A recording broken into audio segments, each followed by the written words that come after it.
রিজিক রুজি, বিপদে আপদে, কষ্টে দুঃখে, এক কথায় যখন নিজেকে পুরোপুরি অসহায় মনে করি, তখন আমরা প্রতিদিনই আল্লাহর কাছে দোয়া করে কিছু চাই। প্রতিবার দোয়ায় চোখ ভিজে যায় কান্নায়। তারপরও যদি দেখি সব আগের মতোই আছে, কোনো পরিবর্তন আসছে না, তখন মনে হয় আল্লাহ কি আমার দোয়া শুনছেন না? আমার দোয়া কি আল্লাহর কাছে কবুল হচ্ছে না? ভাই ও বোনেরা, এমনটা হওয়া খুবই স্বাভাবিক। কারণ যখন কেউ কষ্টের মধ্যে থেকে আল্লাহর কাছে কিছু চেয়েও যদি না পায়, তখন সেই জানে না পাওয়ার যন্ত্রণা কত গভীর। কিন্তু ভাই, বিশ্বাস রাখুন, আল্লাহ শুনছেন, সবসময় শুনছেন। শুধু তিনি জানেন কখনটা আপনার জন্যে সবচেয়ে ভালো সময়। আজ আমরা জানব, সত্যিই কি দোয়া কবুল হয় না? আর দোয়া কবুল না হলে একজন মুমিন হিসেবে আমাদের কি করা উচিত? চলুন শুরু করি। প্রথমে আসি, সত্যিই কি আমাদের দোয়া কবুল হয় না? এর জবাব আল্লাহ তাআলা নিজেই দিয়েছেন। আল্লাহ তাআলা সূরা আল বাকারা আয়াত ২১৬-এ বলেন, وعسى أن تكرهوا شيئا وهو خير لكم وعسى أن تحبوا شيئا وهو شر لكم والله يعلم وأنتم لا تعلمون। তোমরা কোনো কিছুকে অপছন্দ করতে পারো, অথচ সেটাই তোমাদের জন্য কল্যাণকর। আর তোমরা কোনো কিছুকে পছন্দ করতে পারো, অথচ সেটাই তোমাদের জন্য অকল্যাণকর। আল্লাহ জানেন, অথচ তোমরা জানো না। সূরা আল বাকারা ২১৬। এই আয়াতটি আমাদের শিক্ষা দেয়, মানুষ যা দেখে, খারাপ বা কষ্ট মনে করে, আল্লাহ তাৎপর্যপূর্ণ কারণে ভালো করে দিতে পারেন। এবং যা আমরা ভালো ভাবি, কখনো সেটা ক্ষতি ডেকে আনতে পারে।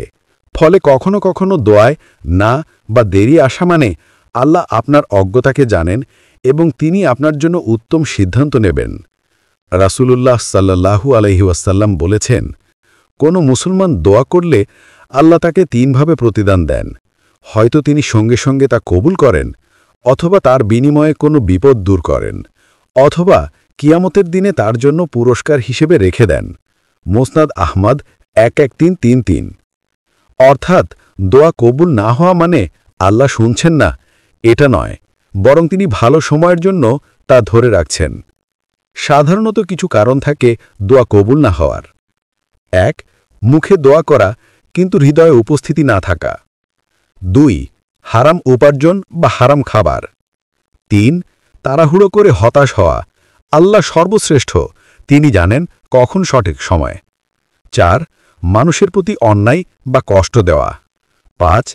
আপনি যা চান তা আপনার জন্য কল্যাণকর নাও হতে পারে।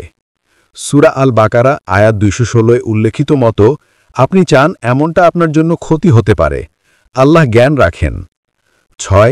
কর্তব্য পালন না করা। নামাজ, জাকাত, সিয়াম ইত্যাদি ফরজ আমল অবহেলা করা। মনে রাখবেন, নেক আমল বাড়ালে আল্লাহ তাওফিক বাড়ান, দাবি করা সহজ হয়। ৭. দোয়ার পদ্ধতি বা আদব মেনে না চলা। দোয়া কখনো কৌতুক বা তুমুল আওয়াজে বিন্মিত কারণে বলা হলে তাৎক্ষণিক প্রভাব কম। সঠিক আদব, ঈমান অর্থাৎ সততা ও বিশ্বাস ধীরে ধীরে অন্তর থেকে হওয়া চাই। নিজেকে যাচাই করুন, পাপ বা হারাম আছে কিনা। যদি থাকে, আগে তওবা করুন, হারাম ত্যাগ করুন।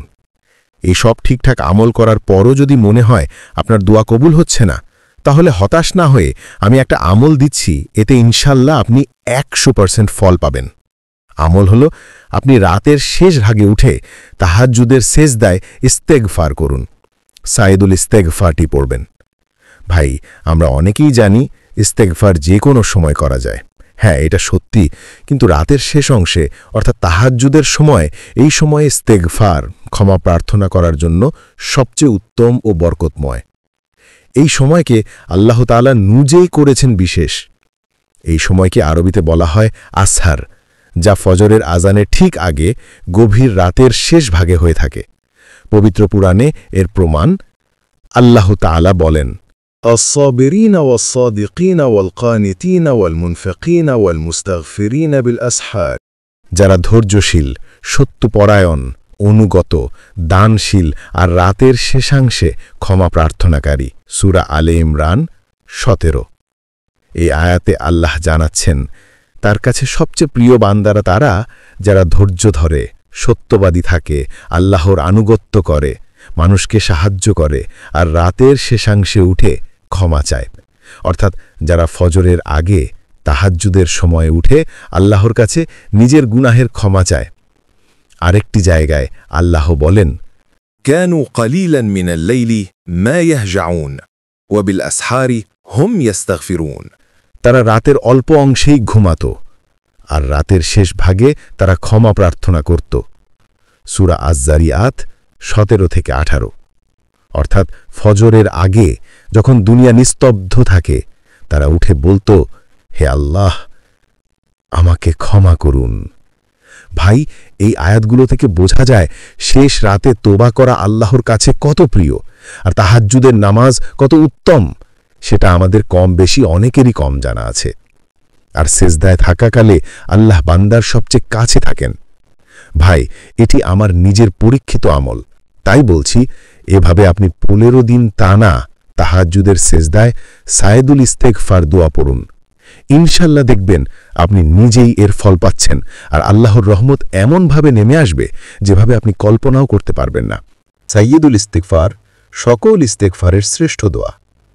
আল্লাহুম্মা আনতা রাব্বি লা ইলাহা ইল্লা আনতা খালাকতানি ওয়া আনা আবদুকা ওয়া আনা আলা আহদিকা ওয়া ওয়া'দিকা মাস্তাতা'তু আউযু বিকা মিন শাররি মা সানা'তু আবু'ু লাকা বিনি'মাতিকা আলাইয়া ওয়া আবু'ু বিদামবি ফাগফিরলি ফাইন্নাহু লা ইয়াগফিরুদ দুনুবা ইল্লা আনতা।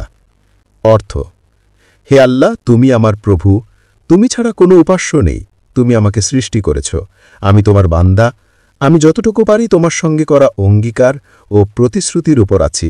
আমি আশ্রয় চাই তোমার কাছে আমার করা মন্দ কাজের অনিষ্ট থেকে। আমি স্বীকার করছি তোমার অনুগ্রহ আমার প্রতি এবং স্বীকার করছি আমার পাপসমূহ, অতএব আমাকে ক্ষমা করে দাও। নিশ্চয় তোমা ছাড়া আর কেউ পাপ ক্ষমা করতে পারে না। রাসূলুল্লাহ সাল্লাল্লাহু আলাইহি সাল্লাম বলেছেন, যে ব্যক্তি দিনে দৃঢ় বিশ্বাসের সাথে এই দোয়া পড়বে এবং রাতে মারা যাবে, সে জান্নাতে যাবে, আর রাতে পড়লে এবং দিনে মারা গেলেও সেও জান্নাতে যাবে। সহিহ আল বুখারী। এটি হল সবচেয়ে পূর্ণাঙ্গ ও শ্রেষ্ঠ ইস্তেগফার, আন্তরিকভাবে ক্ষমা চাওয়ার পরিপূর্ণ দোয়া। শেষ কথা, ভাই বোনেরা, দোয়া কখনো ব্যর্থ নয়। কখনো কখনো আল্লাহর উত্তর আমাদের প্রত্যাশার সঙ্গে মিলে না, কারণ তিনি বৃহত্তর পরিকল্পনা জানেন। কিন্তু যখন আপনি সঠিকভাবে তওবা করে কায়েম নামাজ, হালাল উপার্জন এবং সবার সঙ্গে মীমাংসা করবেন, তখন ইনশাআল্লাহ দোয়া দ্রুত ও মজবুতভাবে আসবে। একটি দোয়া দিয়ে ভিডিওটি শেষ করছি। اللهم إني أسألك الهدى والتقى والعفاف والغنى অর্থ, হে আল্লাহ, আমি তাওয়াক্কি, পারহেজগারি, সুচিতা ও তৃপ্তি প্রার্থনা করছি। ভিডিওটি ভালো লাগলে লাইক দিন, শেয়ার করুন, আর নিচে কমেন্টে বলুন আপনি আজ কোন সিঙ্গেল অ্যাকশন নেবেন। আমি পড়ে দেখব এবং আপনাকে দোয়া করব।